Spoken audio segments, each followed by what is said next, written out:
नमस्कार दोस्तों। डेट आज की देखो 1 जनवरी 2026 है और आप सभी को नव वर्ष की बहुत बहुत शुभकामनाएं। नया जो साल है इसमें आपके लिए सब अच्छा अच्छा हो और जो भी आपने चाहा है भगवान करे वो सब आप अचीव करो और उसको अचीव करने के लिए आपके पास में हिम्मत भी आए। उसको अचीव करने के लिए आप मेहनत भी करो, डिटर्मिनेशन के साथ में, डेडिकेशन के साथ में। बस यही मनोकामना है। और आज इश्यूज़ की अगर हम बात करें तो 3 इश्यूज़ हम डिस्कस करेंगे। सबसे पहले इंडिया के स्पेस प्रोग्राम से संबंधित आर्टिकल है। ये फॉर्मर इसरो के चेयरमैन एस सोमनाथ ने लिखा है। दूसरा आर्टिकल द हिंदू का, ये हम डिस्कस करेंगे, हर जान की कीमत सेम होनी चाहिए। तीसरा आर्टिकल हम डिस्कस करेंगे, आज गिग वर्कर्स ने स्ट्राइक कर दी, उनके इश्यूज, वो सारी चीजें। चलिए डिस्कशन स्टार्ट करते हैं। इसके बाद नेक्स्ट आर्टिकल देखो, इंडिया के स्पेस प्रोग्राम से संबंधित है। आर्टिकल देखो farmer ISRO chairman S Somnath के द्वारा लिखा गया है और आप ना सिलेबस में जीएस पेपर 3 के साइंस एंड टेक से इस आर्टिकल को रिलेट कर सकते हो। इस आर्टिकल में ना काफ़ी सारे एस्पेक्ट्स हम डिस्कस करेंगे। ये सारे एस्पेक्ट्स जैसे space as a democratic utility, Chandrayaan 2 space station, ISRO की जर्नी 2047 तक, रोड मैप कैसे रहने वाला है, कैसे स्पेस जो है कॉमन मैन की हेल्प करता है, ये सब डिस्कस करेंगे। शुरुआत में देखो राइटर ये बोलते हैं, पुराने समय में ना लोग एक चीज़ बोला करते थे कि यार स्पेस तो ना अमीरों का शौक है। मतलब जैसे कोई कहता है ना कि यार फरारी लेनी है। अब फरारी कोई गाड़ी जो है सवारी के लिए तो यूज़ होती नहीं है कि हाँ भाई लखनऊ लखनऊ लखनऊ 100 रुपये लखनऊ चलना है तो आ जाओ, जैसे बस वाले करते हैं। फरारी तो लग्जरी है, दिखाने की चीज़ है कि हाँ भाई मेरे पास पैसा है। बट इसरो के फॉर्मर चेयरमैन कहते हैं कि देखो स्पेस जो है ना वो एक डेमोक्रेटिक यूटिलिटी है। आप पूछोगे सर डेमोक्रेटिक यूटिलिटी मतलब? डेमोक्रेटिक मतलब सबके लिए, हर एक नागरिक के लिए, और यूटिलिटी मतलब काम की चीज़, यानी जरूरी चीज़। मतलब स्पेस टेक्नोलॉजी देखो किसी राजा महाराजा के लिए नहीं है, आपके लिए है, मेरे लिए है, गांव में बैठे किसानों के फायदे के लिए है, सिटी में बैठे इंजीनियर के लिए है, सबके लिए है। राइटर ना शुरुआत में एक मतलब हिस्टोरिकल कंटेक्स्ट भी बताते हैं। 1960s की बात है, 1960s की बात है। उस समय ना विक्रम साराभाई थे, डॉक्टर विक्रम साराभाई। भारत बहुत ज़्यादा गरीब था, नया नया आज़ाद हुआ था, और ना लोग उनसे ना क्वेश्चन किया करते थे कि डॉक्टर साहब यानी डॉक्टर विक्रम साराभाई एक बात बताओ, इतनी गरीबी है, इतनी गरीबी में पहले आप गरीबी मिटा लो ना, आप स्पेस प्रोग्राम क्यों लॉन्च कर रहे हो? तो डॉक्टर विक्रम साराभाई ने ना उस समय एक जवाब दिया था जो आज भी बहुत रेलेवेंट है। वो कहते थे देखो हम ना स्पेस प्रोग्राम लॉन्च करके ऐसा नहीं है कि हम दूसरों से कंपटीशन कर रहे हैं, हमें मजा आ रहा है, नहीं। हमारा जो ये स्पेस प्रोग्राम है ना, मैं निकाल लेता हूँ, स्लाइड कहाँ गई। हमारा जो स्पेस प्रोग्राम है ना वो देखो गरीबों की भलाई के लिए ही है। हमारा इंटेंशन क्या है? हमारा इंटेंशन ये है बल्कि भारत को ना गरीबी से बाहर निकालना स्पेस की सहायता से। हमारा मकसद है वेदर की फोरकास्टिंग कर सकें ताकि किसानों को फायदा हो, एजुकेशन घर घर तक पहुंचाना सैटेलाइट की सहायता से, गांव गांव तक। और आज देखो 60 साल बाद वो जो सपना है ना जो विक्रम साराभाई ने संजोया था, वो सपना पूरा हो रहा है। जून 2025 की बात है। ग्रुप कैप्टन शुभांशु शुक्ला वो देखो इंटरनेशनल स्पेस स्टेशन पर गए। और इंटरनेशनल स्पेस स्टेशन क्या है वो तो आपको पता ही है ना, मैं बेसिक्स साथ के साथ क्लियर करता चलता हूं ताकि जो बिगनर्स हैं उनको आसानी हो। इंटरनेशनल स्पेस स्टेशन मतलब ये देखो एक बहुत बड़ा स्पेस स्टेशन है जो अर्थ के चक्कर लगा रहा है। और इस स्पेस स्टेशन को ना यूएस, रशिया, यूरोप, जापान इन्होंने मिलकर लॉन्च किया था। जमीन से लगभग 400 किलोमीटर ऊपर ये अर्थ के चारों ओर ऑर्बिट में चक्कर लगाता है। और एस्ट्रोनॉट्स जो हैं वो इंटरनेशनल स्पेस स्टेशन पे जो एक्सपेरिमेंट हैं वो करते रहते हैं। तो शुभांशु शुक्ला जो हमारे ग्रुप कैप्टन थे वो देखो इंटरनेशनल स्पेस स्टेशन में गए और वहां पर उन्होंने ना तिरंगा लहराया। और जब उन्होंने वहां पर प्रधानमंत्री मोदी से वीडियो कॉल की तो वो सिर्फ देखो एक कॉल नहीं थी, वो पूरे भारत के लिए एक प्राउड मोमेंट थी। प्रधानमंत्री मोदी ने बोला कि ये तो एक प्रकार से ना अमृत काल का डिफाइनिंग चैप्टर है। समझ गए? इसके बाद थोड़ा सा पीछे चलते हैं हम। 23 अगस्त 2023, ये डेट याद है आपको? इस दिन देखो हमारे चंद्रयान 3 ने ना मून के साउथ पोल के पास में लैंडिंग की थी। मून के साउथ पोल के पास में लैंडिंग की थी। और मून का यानी चंद्रमा का जो साउथ पोल है क्यों स्पेशल है? क्योंकि देखो मून का जो साउथ पोल है ना बहुत ज्यादा मिस्टीरियस है। वहां पे देखो परमानेंटली शेडोड एरियाज हैं, मतलब कभी धूप नहीं पड़ती, ऐसे एरियाज हैं। और साइंटिस्ट को यह लगता है कि वहां पे ना पानी हो सकता है। कोई भी देश वहां पे ना सक्सेसफुली नहीं उतरा था। रशिया ने ट्राई किया लेकिन क्रैश हो गया। इवन हमने भी इससे पहले ट्राई किया था, पहली बार में क्रैश हो गया लेकिन दूसरी बार में हमने मून के साउथ पोल पे लैंडिंग करवा दी। समझ गए? सिग्निफिकेंट देखो इसलिए था, इंडिया पहला ऐसा देश बना दुनिया में जो साउथ पोल के पास में, चंद्रमा के साउथ पोल के पास सेफली उतरा। यूएस, रशिया, चाइना कोई नहीं कर पाया था हमसे पहले। तो प्रधानमंत्री मोदी ने उस समय एक स्टेटमेंट दी थी, India is now on moon.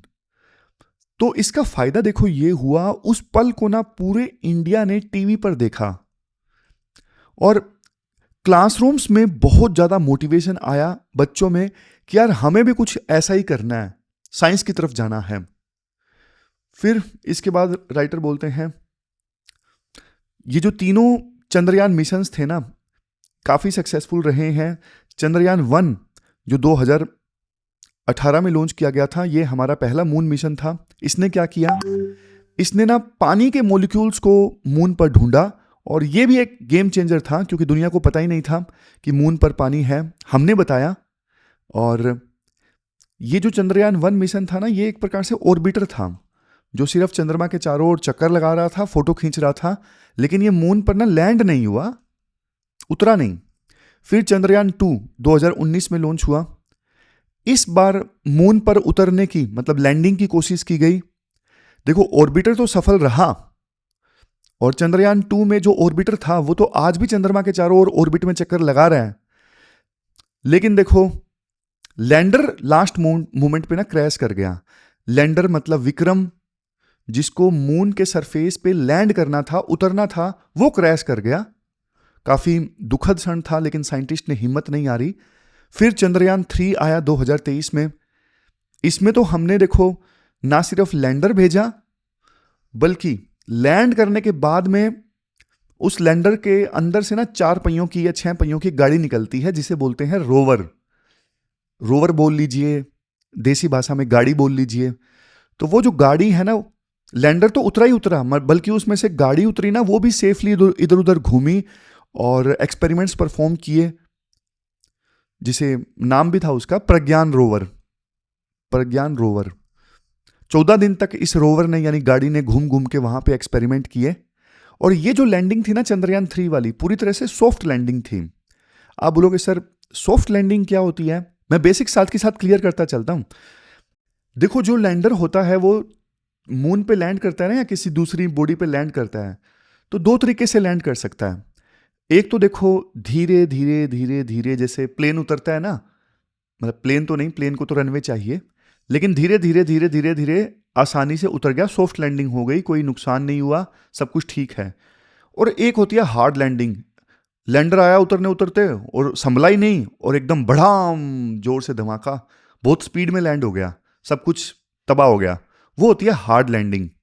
तो हमने ना चंद्रयान 3 में सॉफ्ट लैंडिंग की और ये बहुत मुश्किल था, मतलब खास करके साउथ पोल पर, लेकिन हमने कर दिखाया और इसका इम्पैक्ट भी हुआ। इम्पैक्ट क्या हुआ, जैसा कि मैंने आपको बताया ना। फिर देखो स्कूल में साइंस इंटरेस्ट बढ़ा, साइंटिस्ट को लगा कि देखो उनकी तपस्या जो है सफल हो गई। आम आदमी को ये लगा कि भारत का जो फ्यूचर है ब्राइट है और दुनिया ने भी इंडिया को अलग नजरों से देखा।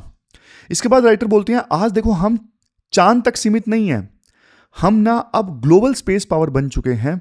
मतलब दुनिया में ना स्पेस के मामले में टॉप 4 से 5 देशों में हमारी गिनती होती है।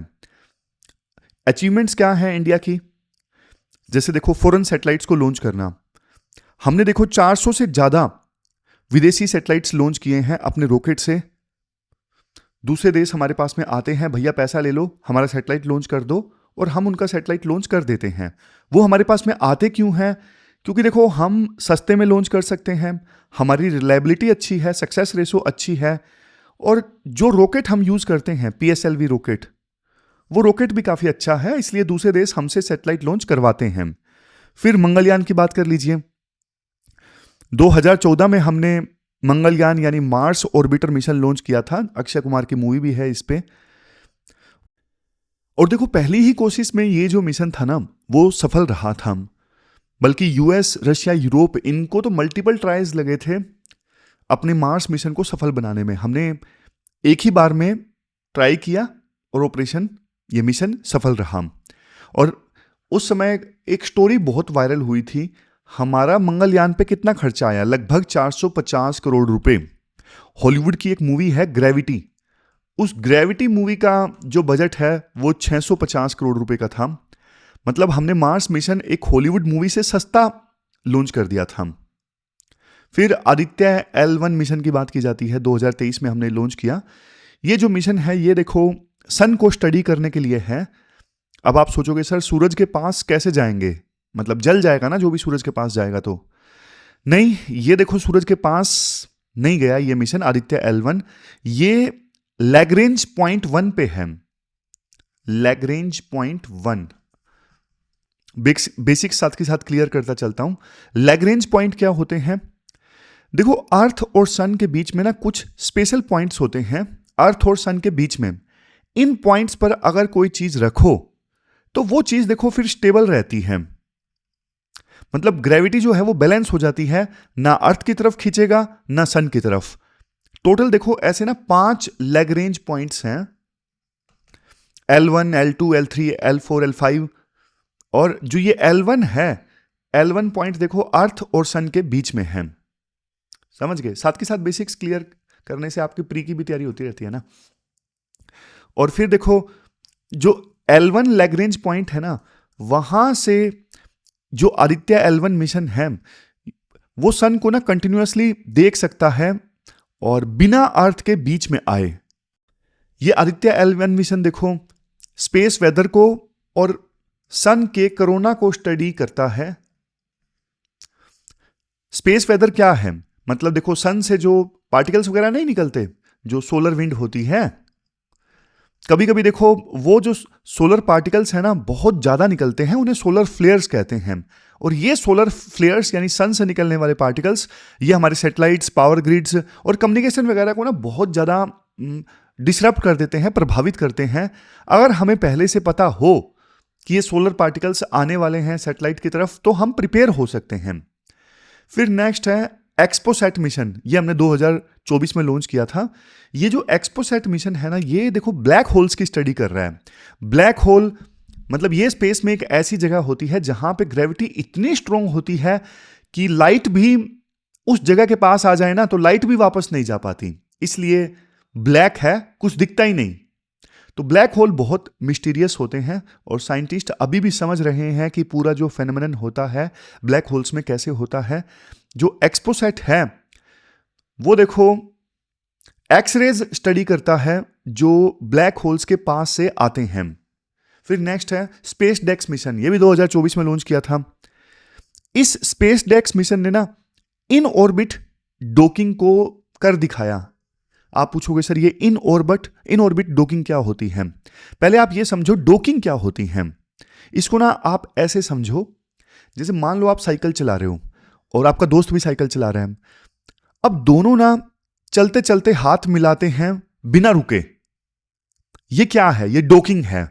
आप भी साइकिल चला रहे हो, आपका दोस्त भी साइकिल चला रहा है और दोनों एक ही स्पीड में चला रहे हैं और साइकिल चलाते चलाते दोनों आपस में हाथ मिला लेते हैं, ये दोस्ती हम नहीं, तो वो वाला है। तो उसी प्रकार से डॉकिंग भी यही होता है। दो अलग अलग स्पेसक्राफ्ट स्पेस में ऑर्बिट कर रहे हैं, दोनों सेम स्पीड सेम डायरेक्शन में आ जाते हैं और फिर धीरे से दोनों आपस में ना कनेक्ट हो जाते हैं, जैसे दो दोस्त कनेक्ट हो गए। ये क्यों इंपॉर्टेंट है? क्योंकि देखो अपने को बनाना है स्पेस स्टेशन। क्या बनाना है? Space station. अब पार्ट्स जो है ना आपको सेपरेटली भेजने पड़ेंगे स्पेस में स्पेस स्टेशन इस्टेब्लिश करने के लिए, अलग अलग पार्ट्स भेजने की और उनको आपस में जोड़ने की कैपेबिलिटी हमारे पास में होनी चाहिए। और स्पेस डेक्स मिशन ने वही जो कैपेबिलिटी है उसका एक्सपेरिमेंट किया। समझे? है ना इंटरेस्टिंग।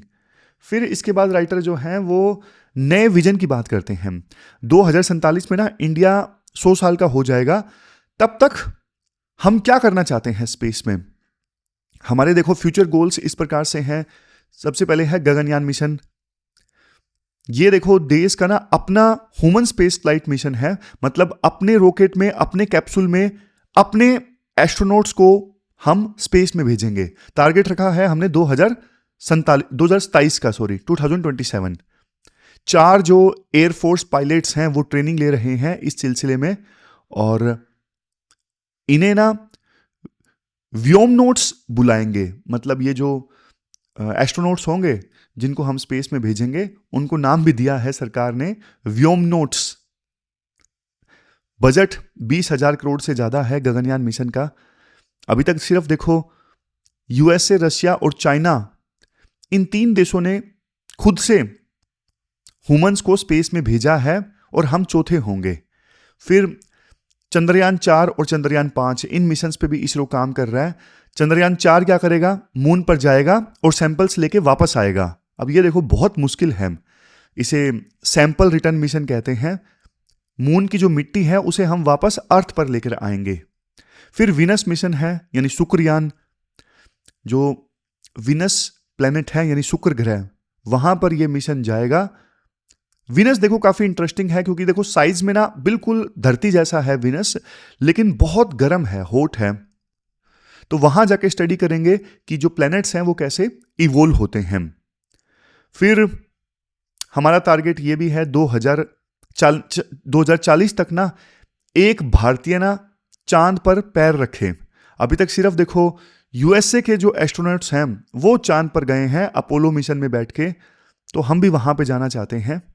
प्रधानमंत्री मोदी ने कहा है कि हम ना 40 से 50 एस्ट्रोनॉट्स का ना पूल बना रहे हैं, मतलब एक पूरी टीम हम तैयार कर रहे हैं स्पेस एक्सप्लोरर की।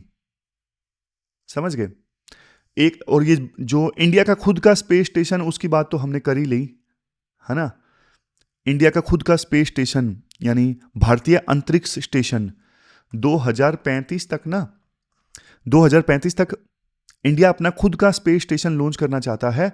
अभी देखो आईएसएस जो है इंटरनेशनल स्पेस स्टेशन, वो हमारा नहीं है, वो कई सारे देशों ने मिलकर लॉन्च किया था। हम अपना खुद का बनाना चाहते हैं जहां पे इंडियंस रिसर्च करें। समझ गए? तो ये भी हमारा विजन है। फिर इसके बाद में स्पेस की बात करें डेली लाइफ में, बहुत लोग सोचते हैं देखो स्पेस में इतना पैसा हम वेस्ट कर रहे हैं, इससे रोड्स बनाए जा सकते हैं, हॉस्पिटल बनाए जा सकते हैं, लेकिन कुछ एप्लीकेशंस आपको लिखने के लिए पता होनी चाहिए। वैसे आपको पता तो है ये सारी चीजें, लेकिन मेंस के आंसर में लिखने के लिए बोल रहा हूं। जैसे सबसे पहले है डिजास्टर वार्निंग। देखो साइक्लोन आने से 3-4 दिन पहले पता चल जाता है। पहले हजारों लोग मरते थे, साइक्लोन की टाइमिंग के बारे में नहीं पता लगता था। अब सैटेलाइट हमें बता देते हैं कि जो साइक्लोन है वो आने वाला है, तो लोगों को इवैक्यूएट कर लिया जाता है, उनकी जान बच जाती है। फिशरमैन की बात करें, मछुआरों की, सैटेलाइट्स ये बताते हैं कि मछली कहां पे है समुद्र में, मतलब पोटेंशियल फिशिंग जोन का डेटा जो है वो सैटेलाइट से मिलता है। और मछुआरे कम फ्यूल में ज्यादा मछली पकड़ पाते हैं जब उन्हें पता होता है मछली कहां पे है। एग्रीकल्चर की बात कर लीजिए, फसल कैसी है सैटेलाइट से दिख जाता है। क्रॉप इंश्योरेंस में देने में सैटेलाइट्स मदद करते हैं। सोयल हेल्थ का पता लगाने में कि क्या उगाना चाहिए, सैटेलाइट्स मदद करते हैं। किसान को सही वक्त पर हर जानकारी मिलती है सैटेलाइट्स की वजह से। रेलवे की बात कर लीजिए, ट्रेन रूट्स की सेफ्टी मॉनिटरिंग होती है सैटेलाइट्स की थ्रू, और लैंडस्लाइड प्रोन एरियाज आइडेंटिफाई होते हैं। फोक के वक्त नेविगेशन बढ़िया होता है। क्वच सिस्टम जो 2 ट्रेनों को आपस में टकराने से रोकता है, उसमें भी सैटेलाइट का रोल है। और अब तो देखो जो इकोनॉमिक बूम, यानी मतलब इकोनॉमी में भी जो सैटेलाइट है ना, यानी स्पेस सेक्टर है, वो काफी ज्यादा कंट्रीब्यूट करने का पोटेंशियल रखता है। पहले सिर्फ इसरो सब कुछ करता था, लेकिन अब जो है वो प्राइवेट कंपनीज को भी एंट्री मिली है, गवर्नमेंट मोनोपोली जो है वो टूटी है। 2020 में रूल्स चेंज हुए थे और एक इन स्पेस लॉन्च हुआ था। ये इसरो की कॉमर्शियल आर्म है, इन स्पेस यानी Indian national space promotion and authorisation centre. Private companies को अब स्पेस में एंट्री मिलना आसान हो गया है। ये बजट देख लो, 2013-14 में बजट कितना था, 5,615 करोड़, और 2025-26 में बढ़ के 13,416 करोड़, मतलब 3 गुना जो बजट है वो बढ़ गया है। करंट जो स्पेस इकोनॉमी का साइज है वो $8 बिलियन का है, जो कि देखो $44 बिलियन हो जाएगा 2040 आते आते। आज हमारे देश में 350 से ज़्यादा सैटेलाइट्स, सैटेलाइट बोल रहा हूँ, 350 से ज़्यादा जो स्टार्टअप्स हैं वो एक्टिव हैं सैटेलाइट्स को बिल्ड करने में। जैसे कुछ फेमस एग्जांपल आपको दूं, स्काई रूट एरोस्पेस है इंडिया की पहली प्राइवेट कंपनी जिसने रॉकेट लॉन्च किया, जिसका नाम भी था विक्रम एस। अग्निकुल कॉस्मोस है, अग्निकुल कॉस्मोस जो स्टार्टअप है उसने 3D प्रिंटेड रॉकेट इंजन बनाया। और नई नई जो टेक्नोलॉजीज है ना वो भी अब हमारे देश में आ रही है। नई टेक्नोलॉजी जैसे सेमी क्रायोजेनिक है, सेमी क्रायोजेनिक जो टेक्नोलॉजी है ना, इससे बहुत पावरफुल इंजन बनाए जा सकते हैं। इलेक्ट्रिक प्रोपल्सन है, इलेक्ट्रिक प्रोपल्सन ये देखो फ्यूल एफिशिएंट इंजन्स के लिए है, कम फ्यूल में ज़्यादा रॉकेट चल सकता है। क्वांटम कम्युनिकेशन ये हैक प्रूफ कम्युनिकेशन के लिए है, आपका कम्युनिकेशन कोई बीच में चोरी नहीं कर सकता। स्मॉल सैटेलाइट्स यानी जो छोटे सैटेलाइट्स हैं, सस्ते सैटेलाइट्स, उसकी टेक्नोलॉजी अब हमारे देश में आई है। ये जो छोटे सैटेलाइट्स हैं ना, सस्ते होते हैं, स्पेसिफिक काम करते हैं। और राइटर लास्ट में देखो कंक्लूड करते हुए बोलते हैं, ये सब करना ना आसान नहीं था बिना यूथ के।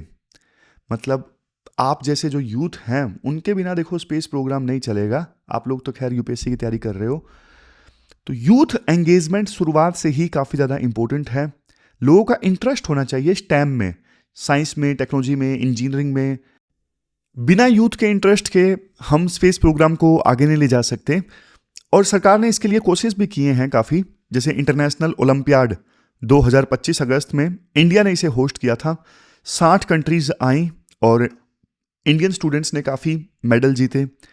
फिर देखो हैकाथॉन्स हैं, इसरो रोबोटिक्स चैलेंज। अब इससे ना स्टूडेंट्स डायरेक्ट रोवर और रॉकेट से जुड़ते हैं, उनका कॉन्फिडेंस बढ़ता है कि ये लैब्स उनकी हैं। और रिजल्ट जैसे मैंने आपको बताया ना, लोग बच्चे जो हैं उत्साहित हो रहे हैं। और इंडिया देखो ना स्पेस को ना ग्लोबल कॉमन मानता है। क्या मानता है? ग्लोबल कॉमन, मतलब स्पेस सबका है। हमने हमारे पड़ोसियों की बहुत मदद की है स्पेस में। जैसे साउथ एशिया सैटेलाइट की बात करें, पड़ोसी देशों को मुफ्त में कम्युनिकेशन प्रोवाइड करने के लिए ये सैटेलाइट लॉन्च किया गया, south Asia satellite. G20 satellite launch किया गया क्लाइमेट मॉनिटरिंग के लिए। हम दूसरे देशों के साथ में काफ़ी कोलैबोरेशन कर रहे हैं, जैसे निसार नासा के साथ लॉन्च किया गया एक रडार सैटेलाइट है। तृष्णा ये फ्रांस के साथ में है। लुपेक्स ये देखो जापान के साथ मिशन है चंद्रमा को एक्सप्लोर करने के लिए। फिर एक प्रोबा भी था, याद होगा तो आपको, प्रोबा 3 ये यूरोपियन स्पेस एजेंसी के साथ में था। तो ये देखो एक प्रकार से वासुदेव कुटुंबकम को दर्शाता है कि हमारी जो लीडरशिप है ना वो पूरे वर्ल्ड की भलाई के लिए है। तो इंडिया की स्पेस जर्नी देखो सिर्फ रॉकेट्स और सैटेलाइट तक नहीं है, ये एक प्रकार से हमारे देश का ना सेल्फ डिस्कवरी है। जब देखो एक छोटे टाउन से स्टार्टअप निकलता है ना, जब Shubhanshu Shukla international space station से सैल्यूट करते हैं ना, इससे देखो ये साबित होता है कि हम सिर्फ पार्टिसिपेंट नहीं हैं, हम क्रिएटर भी बनने की ओर अग्रसर हैं। समझे? तो ये पूरा आर्टिकल हमने डिस्कस किया। चलते हैं आगे। इसके बाद नेक्स्ट आर्टिकल देखो प्लेटफॉर्म कैपिटलिज्म से संबंधित है। यह आर्टिकल लिखा है बाबू पी रमेश ने, और अपना सिलेबस में जीएस पेपर 2, जीएस पेपर 3 इनसे इस आर्टिकल को रिलेट कर सकते हो। जीएस पेपर 2 में सोशल जस्टिस, यहाँ से एजेंडा क्या है, मतलब क्या क्या डिस्कस करेंगे इस आर्टिकल में हम, ये सारे एस्पेक्ट्स हम डिस्कस करेंगे। 31 दिसंबर को प्लेटफॉर्म वर्कर्स की स्ट्राइक क्यों हुई, प्लेटफॉर्म कैपिटलिज्म का क्या कंसेप्ट है, 10 मिनट डिलीवरी और एल्गोरिथम कंट्रोल कैसे काम करता है, पार्टनर बोल के कैसे एक्सप्लोटेशन होता है, ये सब डिस्कस करेंगे। सबसे पहले आप कंटेक्स्ट समझिए। 2025 के अंत में ना एक बहुत बड़ी स्ट्राइक हुई। ये स्ट्राइक देखो किसी फैक्ट्री वर्कर्स ने नहीं की, बल्कि जो गिग वर्कर्स हैं उन्होंने की। यानी जैसे Swiggy, Instamart, Zomato, Amazon, Blinkit, इन सब प्लेटफॉर्म्स के जो डिलीवरी पार्टनर्स हैं ना, उन्होंने काम रोक दिया। और इससे पहले भी 25 दिसंबर को ना एक फ्लैश स्ट्राइक हुई थी, मतलब ज़्यादा तैयारी के साथ में नहीं, जल्दबाजी में एक स्ट्राइक हुई थी। और उस स्ट्राइक में भी 40,000 वर्कर्स ने हिस्सा लिया था। और 31 दिसंबर वाली स्ट्राइक में तो 1 लाख से ज़्यादा वर्कर्स ने काम नहीं किया। और जानबूझ के ना गिग वर्कर्स ने वो दिन चुना जब देखो डिमांड जो है वो सबसे ज़्यादा होती है। तो मतलब कोशिश ये थी कि प्लेटफॉर्म कंपनीज का जो बिजनेस है वो ठप हो जाए आज के दिन, और आवाज़ जो है वो ऊपर तक पहुंचे। आप बोलोगे सर इनकी डिमांड है क्या? देखो ये उनकी डिमांड है। सबसे पहले fair wages, transparent payment system, मतलब पैसे कैसा कट रहा है उन्हें पता चले, ऐसा नहीं कि बस पैसा कट गया उनका बिना काम का। और ये जो 10 मिनट डिलीवरी मॉडल है ना, इस पे बैन लगना चाहिए। मतलब वर्कर्स की डिमांड है, क्योंकि इससे ना प्रेशर बहुत ज़्यादा आता है वर्कर्स के ऊपर कि हाँ भाई जल्दी जल्दी डिलीवरी करनी है। और आर्टिकल में देखो आगे बढ़ने से पहले ना एक दो चीज़ें मैं आपको बता देता हूँ आंसर्स में लिखने के लिए। गिग इकोनॉमी का मतलब क्या होता है? देखो गिग का मतलब होता है एक छोटा सा काम या फिर प्रोजेक्ट। और गिग वर्कर वो है जो देखो परमानेंट जॉब यानी नौकरी नहीं करता, बल्कि देखो टास्क करता है। जैसे एग्जांपल आप समझो, उबर ड्राइवर है या फिर जोमेटो डिलीवरी बॉय हैं। ये क्या कर रहे हैं? ये टास्क परफॉर्म कर रहे हैं, एक स्थान से दूसरे स्थान पर छोड़ के आना। ये परमानेंट जॉब नहीं कर रहे हैं, मर्जी चाहे तब ये अपनी एप्लीकेशन बंद कर दें। नीति आयोग ये कहता है 2029-30 तक ना इंडिया में 2,35,00,000 गिग वर्कर्स होंगे। और प्लेटफॉर्म कैपिटलिज्म क्या है? देखो प्लेटफॉर्म कैपिटलिज्म आसान भाषा में समझो। पहले देखो कैपिटलिस्ट वो था जिसके पास में ना फैक्ट्री हुआ करती थी। आज का जो कैपिटलिस्ट है वो देखो जोमेटो या फिर उबर ओन करता है। आज का कैपिटलिस्ट फैक्ट्री ओन नहीं करता, वो बस देखो एक ऐप ओन करता है, एक प्लेटफॉर्म ओन करता है। ना बाइक उसकी, ना पेट्रोल उसका, ना रेस्टोरेंट उसका। वो बस देखो कंज्यूमर और प्रोवाइडर को ना आपस में मिलाता है और बीच में मोटा कमीशन खाता है। इसी मॉडल को बोलते हैं प्लेटफॉर्म कैपिटलिज्म। फिर देखो हम सब टैक्स सेवी हैं। आज की जो जनरेशन है वो क्या है? टैक्स सेवी है। उन्हें चाहिए कन्वीनियंस। क्या चाहिए? मतलब कंफर्ट जोन में है सब कि यार हमें हिलना भी नहीं है, तो इसलिए सब चाहते हैं 10 मिनट डिलीवरी। लेकिन इस 10 मिनट डिलीवरी के पीछे की जो हकीकत है वो कितनी डरावनी है। राइटर कहते हैं कंपनीज ने ना एल्गोरिथिक मैनेजमेंट लगा के रखा है। कोई ह्यूमन बॉस नहीं चिल्लाता कि तुम जल्दी जल्दी डिलीवर करके आओ। बस ये जो गिग वर्कर्स है ना, उनकी जिंदगी कंट्रोल करता है एक सॉफ्टवेयर। अगर 10 मिनट में डिलीवरी नहीं हुई तो पेनल्टी लगती है। अगर रेटिंग कम मिली तो आईडी ब्लॉक हो सकती है। इसे बोलते हैं फ्रेंचाइज्ड रन, मतलब पागलों वाली दौड़ कि यार जल्दी जल्दी डिलीवर करना है कि ज़्यादा डिलीवरी मिलेंगी, रेटिंग अच्छी होगी। बट देखो सेफ्टी कॉम्प्रोमाइज़ हो जाती है। डिलीवरी बॉय जो हैं वो ट्रैफिक रूल्स को तोड़ते हैं ताकि डेडलाइन हमारी मीट हो जाए। हर वक्त आईडी ब्लॉक होने का डर उनके मन में रहता है। बॉडी थक जाती है लेकिन टारगेट भी पूरा करना पड़ता है, तभी जाके कुछ रिस्पेक्टफुल वेजेस बनते हैं पूरे दिन के। तो ये सिचुएशन है। तो इसे हम सोशियोलॉजी में बोलते हैं डिजिटल पेनोप्टिकॉन। क्या बोलते हैं? डिजिटल पेनोप्टिकॉन। डिजिटल पेनोप्टिकॉन मतलब हर वक्त आपको वॉच किया जा रहा है सॉफ्टवेयर के द्वारा, हर वक्त। डिजिटल पेनोप्टिकॉन। और देखो इसके बाद एक टेक्निकल पॉइंट भी राइटर देते हैं। टेक्निकल पॉइंट मतलब ये जो वर्कर्स है ना, इनको एम्प्लॉय नहीं कहा जाता, इनको बोला जाता है जानबूझ के डिलीवरी पार्टनर। और जानते हो क्यों बोला जाता है इनको डिलीवरी पार्टनर? क्योंकि देखो एम्प्लॉयज बोलेंगे तो लेबर लॉज लागू हो जाएंगे, पीएफ देना पड़ेगा, हेल्थ इंश्योरेंस देना पड़ेगा, मिनिमम वेजेस देना पड़ेगा। तो इसलिए जानबूझ के डिलीवरी पार्टनर बोलते हैं इन गिग वर्कर्स को ये कंपनीज। और राइटर ना एक बहुत गहरी बात बोलते हैं, ये वर्कर्स देखो सेल्फ एम्प्लॉयड तो हैं पर सेल्फ एक्सप्लॉइटेड भी हैं। मतलब कैसे? गाड़ी देखो वर्कर की, पेट्रोल वर्कर का, ईएमआई वर्कर भरेगा, एक्सीडेंट हुआ तो वर्कर जिम्मेदार, कंपनी सिर्फ ऑर्डर देती है और खर्चा निकालने के बाद देखो जो अर्निंग बचती है ना वो बहुत ज्यादा नहीं होती। एक और टर्म राइटर यूज यहां पे करते हैं, प्रीकैरिएट। क्या है टर्म? ये देखो मैं आपको दिखाता हूं। राइटर ये टर्म यूज करते हैं, प्रीकैरिएट। कहां पे गई? कई बार एक आधा वर्ड जो है इधर उधर हो जाता है, लिख लीजिए आप, प्रीकैरिएट। ये क्या वर्ड होता है? देखो ये वो क्लास है जिनकी लाइफ जो है वो हमेशा प्रीकोरियस रहती है, मतलब अनस्टेबल रहती है, तो इन लोगों को बोला जाता है प्रीकैरिएट। तो ये जो गिग वर्कर्स हैं ये द प्रीकैरिएट हैं, मतलब इनकी लाइफ हमेशा खतरे से भरी रहती है, अनस्टेबल रहती है। और राइटर बोलते हैं देखो गिग वर्कर्स का ना एकजुट होना थोड़ा मुश्किल है, क्योंकि इनको ना इनका एक कोई फैक्ट्री गेट नहीं है जहां पे सब इकट्ठा हो जाएं। ये अलग अलग वर्क प्लेसेस में काम करते हैं, कोई डिफेंस कॉलोनी में, कोई सिविल लाइंस में, कोई शिव कॉलोनी में, कोई गांधी कॉलोनी में। इनमें देखो एकजुटता बनाना बहुत मुश्किल है, लेकिन सोशल मीडिया ने वैसे देखो गेम चेंज किया है। व्हाट्सएप के माध्यम से या फिर इंस्टाग्राम के माध्यम से लोग जो हैं वो इकट्ठा हो रहे हैं। और इवन देखो अभी जब इन्होंने स्ट्राइक की ना, बल्कि पब्लिक ने भी इनको सपोर्ट किया। ये अच्छी चीज है कि लोगों में भी सेंसिटिविटी है। तो ये स्ट्राइक बताती है कि अब वर्कर्स देखो चुप बैठने वाले नहीं है, वो अपने हकों की डिमांड के लिए बल्कि और ज्यादा एकजुट होंगे। आर्टिकल में कुछ लास्ट में ना सजेशंस भी दिए जाते हैं वे फॉरवर्ड में। जैसे सबसे पहले एल्गोरिथम्स का रेगुलेशन होना चाहिए, सरकार को चेक करना होगा कि एल्गोरिथम कितना हार्श है। सॉफ्टवेयर इंसान को ना रोबोट की तरह ट्रीट नहीं कर सकता, इंसान में इमोशंस हैं। फिर सोशल सिक्योरिटी 2020 भारत सरकार ने ये कोड बनाया है और इसमें गिग वर्कर्स के लिए ना सोशल सिक्योरिटी का प्रोविजन है, लेकिन इसका इंप्लीमेंटेशन अभी तक बहुत वीक है, तो इसका इंप्लीमेंटेशन तेज करना पड़ेगा। फिर राजस्थान मॉडल 2023 की बात की जाती है, Rajasthan platform based gig workers act 2023।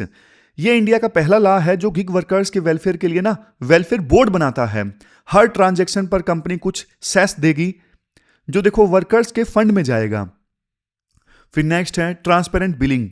Workers को भी पता होना चाहिए कि कस्टमर ने कितना पे किया और कंपनी ने कितना काटा। तो कुल मिला के देखो टेक्नोलॉजी अच्छी है, लोगों को इससे कन्वीनियंस होता है, वो भी अच्छा है, बट ये किसी गरीब की जान की कीमत पर नहीं होना चाहिए।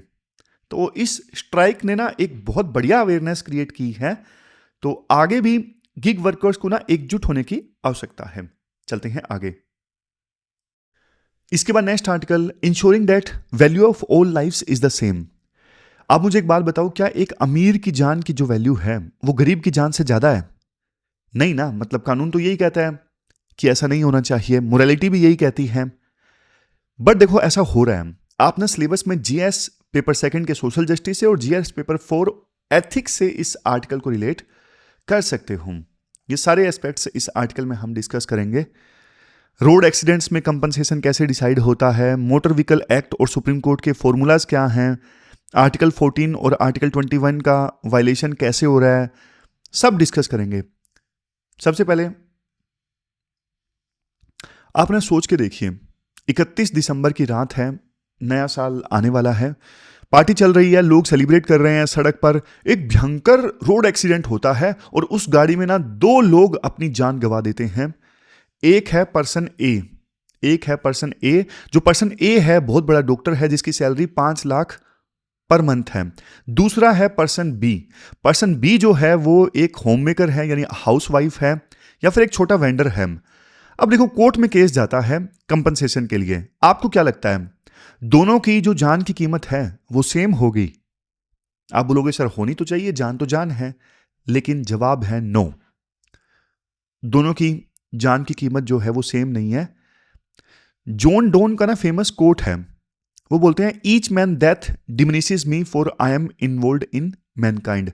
मतलब किसी की भी मौत हो, नुकसान पूरी मानवता का है, पूरी ह्यूमैनिटी का है। बहुत अच्छी बात है ये तो, लेकिन देखो हमारा जो ट्रिब्यूनल है ना, एक नाम है motor accident claim tribunal, motor accident claim tribunal. अब ये जो है, ये देखो कोई पोइट तो है नहीं, ये गणित करता है, अर्थमेटिक यूज करता है, मतलब कितना कंपनसेशन मिलना चाहिए इसके लिए प्लस माइनस किया जाता है। और देखो ये जस्टिस की भाषा नहीं है, ये मार्केट की भाषा बोलता है हमारा motor accident claim tribunal. Current system में क्या है, पर्सन ए एक्सीडेंट होने की सूरत में ना कंपनसेशन मिलनी हो तो जो पर्सन ए है ना, पर्सन ए को मिलेंगे करोड़ों रुपए, और पर्सन बी जो है उसकी जान की कीमत उतनी ज्यादा नहीं है, उसकी फैमिली को शायद कुछ भी ना मिले। क्यों? क्योंकि देखो लॉ वर्थ ऑफ इनकम देखता है, वर्थ ऑफ बीइंग नहीं देखता कि हाँ भाई इंसान है, इंसान तो बराबर है, नहीं। ये देखो एक मोरल पजल है, मतलब एक वेलफेयर स्टेट में क्या इंसान की वैल्यू उसकी सैलरी स्लिप क्या करेगी? करना तो नहीं चाहिए, लेकिन देखो हो तो यही रहा है। और अब थोड़ा सा ना आप टेक्निकल चीजें देखिए, इसके पीछे लॉ कौन सा है? लॉ है मोटर व्हीकल एक्ट 1988। अब इसका सेक्शन 168 जो है वो ये बोलता है कि ना कंपनसेशन जस्ट होना चाहिए, मतलब कंपनसेशन जो है वो उचित होना चाहिए। लेकिन जस्ट का मतलब क्या है ये नहीं लिख रखा मोटर व्हीकल एक्ट में। तो सुप्रीम कोर्ट ने इंटरवेंशन किया। दो इंपॉर्टेंट केसेस हैं यहां पे, एक तो देखो सरला वर्मा वर्सेस डीटीसी, और दूसरा नेशनल इंश्योरेंस कंपनी वर्सेस परन्या सेठी।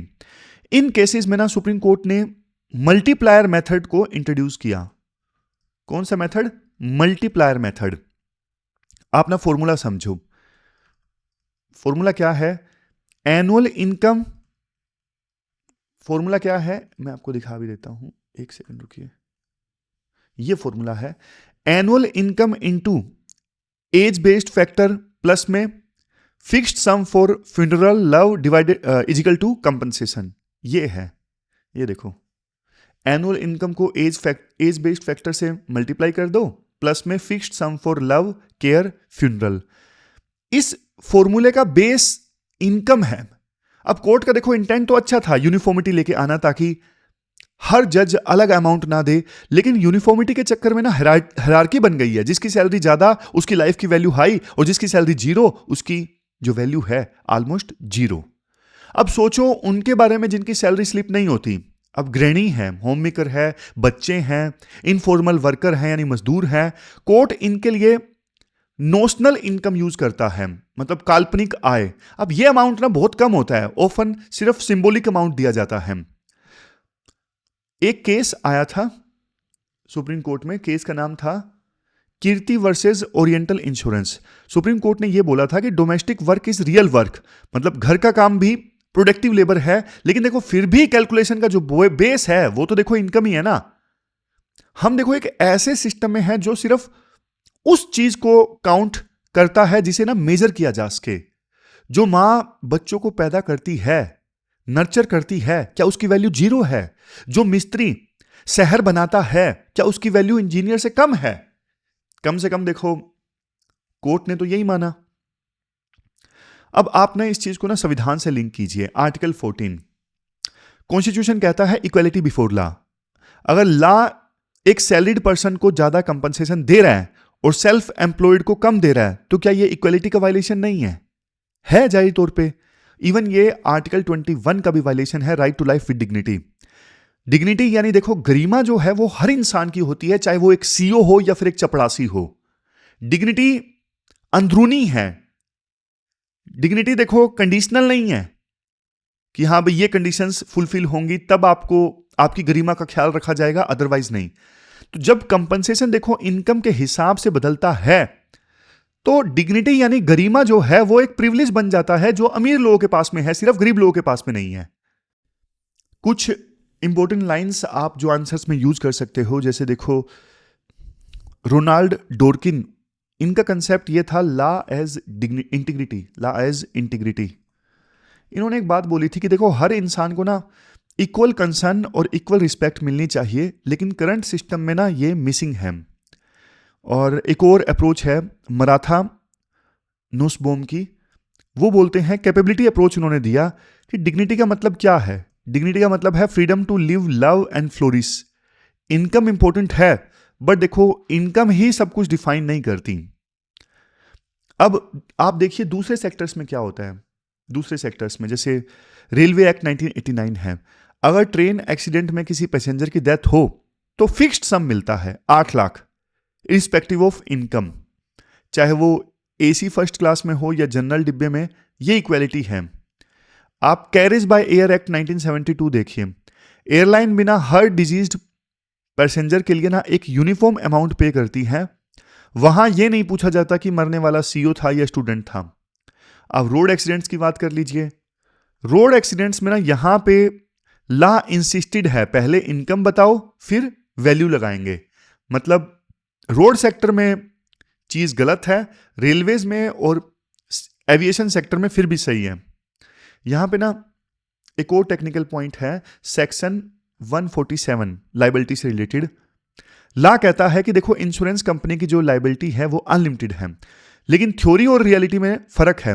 लायबिलिटी देखो अनलिमिटेड हो सकती है, बट बेस कैलकुलेशन तो अनइक्वल इनकम पर बेस्ड है ना, तो एंड रिजल्ट अनइक्वल ही आता है। तो अब हमने प्रॉब्लम समझ ली, अब लास्ट में सॉल्यूशन की बात करते हैं। एक सेकंड रुक जाइए, हाँ सॉल्यूशन की बात करते हैं। ये तो हमने कर लिया डिस्कस, कैपेबिलिटी अप्रोच भी आपको बता दी। सॉल्यूशन की बात कर लेते हैं। हमें देखो एक बेस अमाउंट फिक्स करना चाहिए, मान लो 10 लाख रुपए या फिर 15 लाख रुपए। ये अमाउंट हर विक्टिम को मिलना चाहिए, चाहे वो कोई भी हो। इससे हम हर लाइफ की ना इंट्रेंजिक वैल्यू जो है एक्सेप्ट करेंगे। और next, income as add on, मतलब पहले ना आप बेस अमाउंट दो, उसके ऊपर फाइनेंशियल लॉस ऐड करो इनकम के हिसाब से। इससे देखो इक्वालिटी भी रहेगी और इक्विटी भी आ जाएगी। और देखो लॉ को ना एक नई कैटेगरी बनानी चाहिए, compensation for grief, companionship and emotional harm. ये अमाउंट देखो इन्फ्लेशन के ना साथ बढ़ना चाहिए। और दिल्ली हाईकोर्ट का ना एक मॉडल है, motor accident claims annuity deposit. इसमें ना पुलिस, हॉस्पिटल्स और बैंक्स इंटीग्रेटेड हैं। टेक्नोलॉजी का यूज करके ना कंपनसेशन तुरंत मिलता है। इसको ना पूरे देश में लागू करना चाहिए। अब कुछ लोग वैसे ये बोलेंगे कि लॉ का काम है फैमिली को वैसा ही स्टेटस देना जैसा देखो एक्सीडेंट से पहले था। अब ये लॉजिक देखो प्राइवेट कॉन्ट्रैक्ट में चलता है, लेकिन ये पब्लिक वेलफेयर लॉ है। सोशल लॉ का काम मार्केट को कॉपी करना नहीं होता, उसका काम है मार्केट की कमियों को ठीक करना। और हमारा देश वेलफेयर मॉडल पे चलता है, समझ गए? तो आर्टिकल तो काफी अच्छा है। कंक्लूजन में ये बोला जाता है, देखो रोड एक्सीडेंट्स का जो कंपनसेशन है सिर्फ पैसों का हिसाब किताब नहीं होना चाहिए। ये एक सोसाइटी के तौर पे हमारी वैल्यूज का टेस्ट है। और जब हम इक्वालिटी और इक्विटी के बीच में बैलेंस बनाएंगे तभी हम जस्ट कंपनसेशन का असली मतलब समझेंगे। तो ये हमने पूरा आर्टिकल डिस्कस किया। अब लास्ट में क्वेश्चन देख लीजिए जो आपको अटेम्प्ट करना है। ये क्वेश्चन देखो आपको अटेम्प्ट करना है, स्पेस सेक्टर वाला जो आर्टिकल हमने डिस्कस किया था ना, उससे संबंधित क्वेश्चन है। 250 वर्ड्स में आपको इस क्वेश्चन का आंसर देना है, 15 मार्क्स का ये क्वेश्चन है। तो ये थी हमारी आज की डिस्कशन। कल मिलते हैं फिर से एक नई डिस्कशन के साथ। तब तक आप अपना ध्यान रखिए, अच्छे से पढ़िए। Thank you very much for discussion.